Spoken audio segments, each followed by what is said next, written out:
Good morning, students. How are you?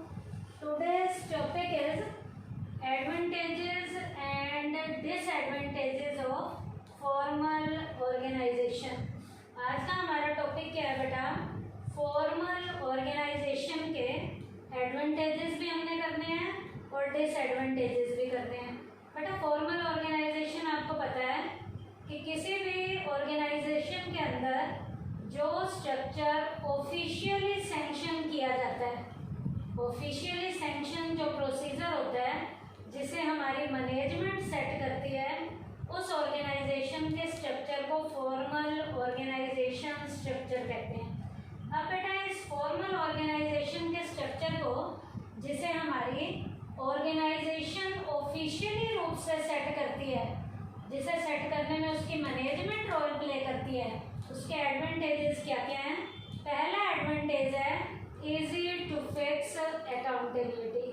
बेटा easy to fix accountability का मतलब होता है जवाब मांगने आसान हो जाते हैं। Authority and responsibility of all the employees have been already fixed. बेटा यहाँ पर हर एक की अपनी अथॉरिटी, अपनी रिस्पॉन्सिबिलिटी यहाँ पहले से ही फिक्स की जाती है, पहले से फिक्स की जाती है। इसका मतलब ऑर्गेनाइजेशन जो है मैनेजर को हर एक की अथॉरिटी और रिस्पॉन्सिबिलिटी को पहले से ही सेट करके देती है। जब बेटा पहले से ही सेट करके दी गई है तो सबको पता है कि कौन मेरा बॉस है, कौन जो है एज अ सबॉर्डिनेट काम कर रहा है। तो बेटा सबॉर्डिनेट को भी पता होता है कि उन्हें अपने किस बॉस को जवाब देना है। तो यहाँ जवाबदेही भी अपने आप इजीली लेवल पर फिक्स हो जाती है। कौन से स्ट्रक्चर में? फॉर्मल ऑर्गेनाइजेशन स्ट्रक्चर में। क्यों? क्योंकि यहाँ पर अथॉरिटी और रिस्पॉन्सिबिलिटी जो एम्प्लॉय की है वो पहले से ही क्या की जाती है? सेट की जाती है, फिक्स की जाती है। Second, no overlapping of work. बेटा कोई भी काम छूटता नहीं है या किसी भी काम को दोबारा नहीं किया जाता। इसका मतलब कार्य का दोहराव होना यहाँ बंद हो जाता है। क्यों? Everything moves in an orderly manner. बेटा यहाँ हर चीज एक ऑर्डर के अकॉर्डिंग चलती है। ऑर्डर के अकॉर्डिंग का क्या मतलब है? ए बी को कहेगा, बी सी को कहेगा, सी आगे डी को कहेगा। इसका मतलब जब एक ऑर्डर में हमारा फ्लो चलता है, कैसे? मान लीजिए अथॉरिटी जो है उसका ऑर्डरली फ्लो डाउनवर्ड होता है, जो ऊपर से नीचे आएगा। ए बी को ऑर्डर देगा, बी सी को देगा, सी डी को देगा। ऐसे ही बेटा जो रिक्वेस्ट का ऑर्डरली फ्लो है वो अपवर्ड होता है। अपवर्ड कैसे होगा रिक्वेस्ट का?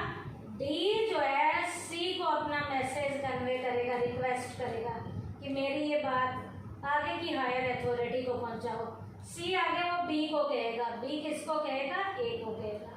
तो बेटा फॉर्मल ऑर्गेनाइजेशन स्ट्रक्चर में एक ऑर्डरली फ्लो में हर चीज को लिया जाता है। जब हर चीज एक ऑर्डरली फ्लो के अकॉर्डिंग मूवमेंट करती है तो कोई भी काम छूटता नहीं है, काम की ओवरलैपिंग नहीं होती। उसके बाद थर्ड पॉइंट है यूनिटी ऑफ कमांड पॉसिबल। बेटा यूनिटी ऑफ कमांड का प्रिंसिपल यहाँ फॉलो किया जाता है और आप सबको पता होगा यूनिटी ऑफ कमांड का प्रिंसिपल क्या कहता है? एट ए टाइम एम्प्लॉयज के ऊपर ऑर्डर देने वाला बॉस एक सिंगल इंडिविजुअल होना चाहिए।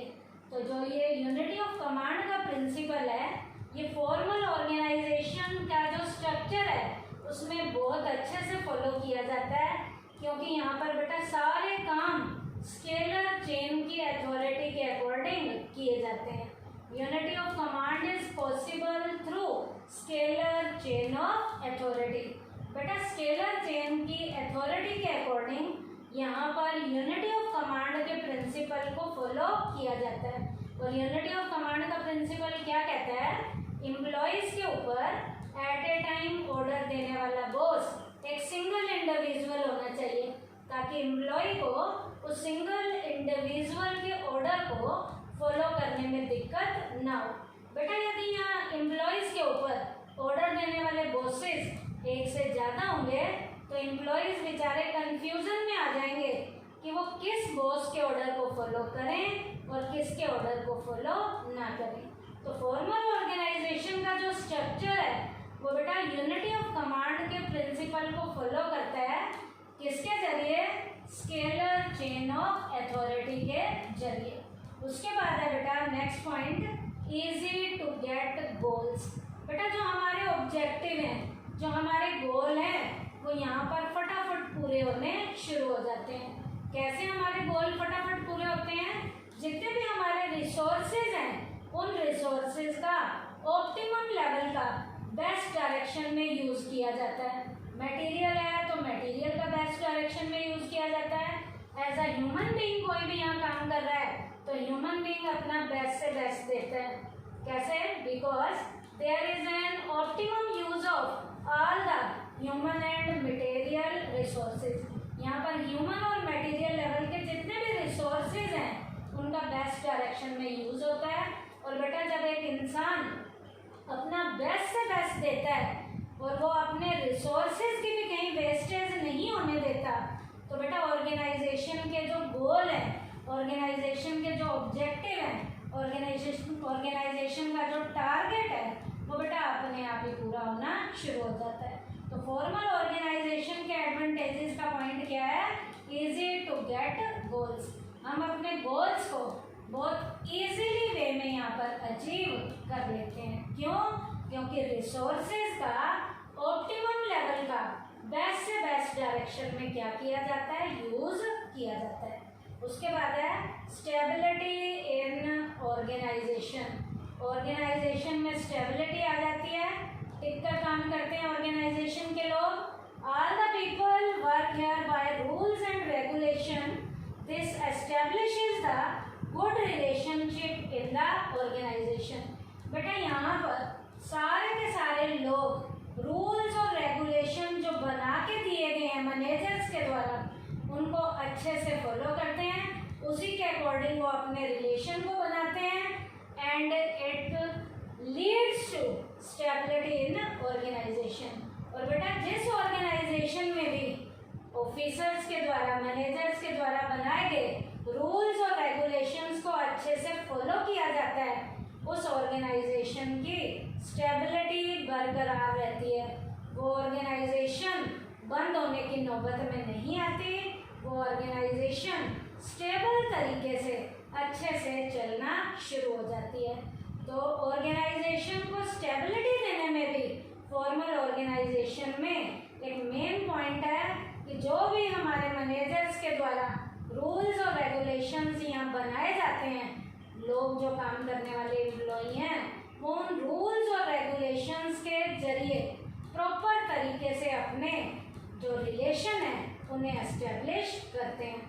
वो रूल्स और रेगुलेशंस को बेटा जब अच्छे से फॉलो किया जाता है, डिसिप्लिन लेवल की जो ऑर्गेनाइजेशन होती है वो ऑर्गेनाइजेशन बेटा स्टेबिलिटी को बरकरार रखती है। तो ये बेटा इसके एडवांटेजेस के पॉइंट थे। क्या क्या? Easy to fix accountability, no overlapping of work, unity of command possible, easy to get goals, stability in organisation. अब बेटा सेकंड यहाँ क्या है? डिसएडवांटेजेस क्या है? बेटा फॉर्मल ऑर्गेनाइजेशन के फायदे के अलावा कुछ नुकसान भी हैं। बेटा जहाँ किसी भी हम यूनिट में किसी भी ऑर्गेनाइजेशनल स्ट्रक्चर को अपनाते हैं तो वहाँ बेटा उसके फायदे भी होते हैं, कुछ नुकसान भी होते हैं। सारे के सारे फायदे ही नहीं होते, नुकसान भी है। और नुकसान क्या है? Delay in work. Every activity is bounded by rules which causes unnecessary delay in the work. बेटा हर एक्टिविटी को यहाँ रूल्स और रेगुलेशन के अकॉर्डिंग किया जाता है। बेटा कई बार क्या होता है, किसी काम को करने के लिए हमें ज़्यादा रूल्स की ज़रूरत नहीं है, लेकिन फॉर्मल ऑर्गेनाइजेशनल स्ट्रक्चर क्या कहता है? जो रूल्स और रेगुलेशन बनाए गए हैं वो टाइमली आपको फॉलो करने ही करने हैं। कई बार बेटा किसी काम को करने के लिए ज़्यादा हमें रूल्स की ज़रूरत नहीं होती, लेकिन बेटा इस स्ट्रक्चर के अकॉर्डिंग हमें उन रूल्स को, ज़बरदस्ती के जो फालतू रूल हैं वो हमें फॉलो करने पड़ते हैं। और ज़बरदस्ती के कई बार रूल्स को काम हमारा बेटा देरी से पूरा होता है, उस काम को करने में हमें देरी हो जाती है। तो सबसे बड़ा ड्रॉबैक फॉर्मल ऑर्गेनाइजेशनल स्ट्रक्चर का क्या है?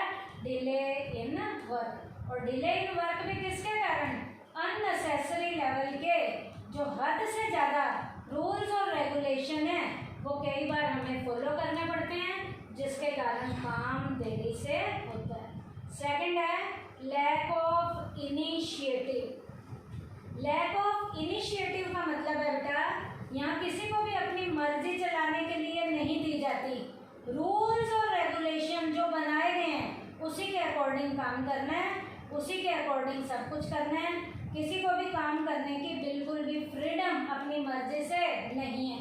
Employees have to do what they are asked to do. Employee वही काम करते हैं जो उन्हें करने के लिए कहा जाता है, and they do not have a chance of some independent thinking. यहाँ कोई भी व्यक्ति अपनी मर्जी से सोच समझ के डिसीजन नहीं ले सकता। उसे जितना काम करने के लिए और जैसे कहा गया है वैसे ही करना होता है। इंडिपेंडेंट लेवल पर यहाँ किसी को सोचने नहीं दिया जाता।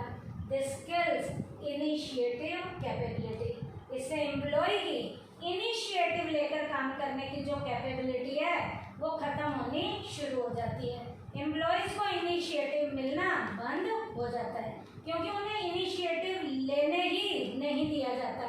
उन्हें अपनी मर्जी से कुछ भी करने नहीं दिया जाता। जब हम अपनी मर्जी से कुछ भी नहीं करेंगे तो एम्प्लॉयज को इनिशिएटिव मिलना बंद हो जाएगा या कम होना शुरू हो जाएगा। उसके बाद लास्ट डिसएडवांटेजेस का पॉइंट क्या है? Mechanisation of relation. यहाँ बेटा पर्सनल लेवल के रिलेशन को कोई भी जगह नहीं दी जाती। इंसान को बेटा एक मशीन बना दिया जाता है। इंसान को मशीन बना दिया जाता है। The relationship of all the people are defined. बेटा यहाँ हर एक एम्प्लॉय के रिलेशन एस्टेब्लिश हैं कि तुम्हें इतना ही बोलना है, तुझे इतना ही काम करना है, तुझे ऐसे ही करना है। हर चीज़ पहले से ही उसके रिश्तों के बारे में पहले से ही उसे बताई गई है कि ऐसे ही रिलेशन बनाने हैं, अपनी मर्जी से कोई भी रिलेशन नहीं बनाना। This leaves no chance of any mutual interplay. कोई भी व्यक्ति अपनी मर्जी से किसी के साथ कोई अपने म्यूचुअल वाले रिलेशन नहीं रख सकता। कभी भी कोई एम्प्लॉय अपने लेवल पे अपनी नॉलेज का भी यूज़ नहीं कर सकता। अपने लेवल पे कोई भी एम्प्लॉय अपने एक्सपीरियंस का भी यूज़ नहीं कर सकता। इसका मतलब इंसान को जितना कहा जाता है उतना ही करने को दिया जाता है। वो इंसान उतना ही कर सकता है, अपनी मर्जी से वो कुछ भी नहीं कर सकता। तो इंसानी रिश्ते यहाँ ख़त्म हो जाते हैं। यहाँ इंसान को क्या बना दिया जाता है? एक मशीन बना दिया जाता है। तो ये पॉइंट भी इसके ड्रॉबैक में है।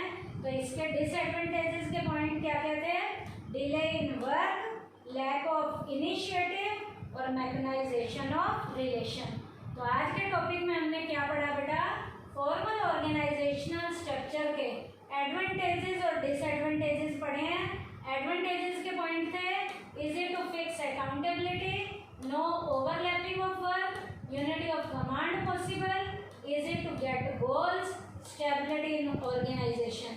और disadvantages के 3 पॉइंट हैं, क्या क्या? delay in work, lack of initiative और mechanization of relation। Thank you बेटा।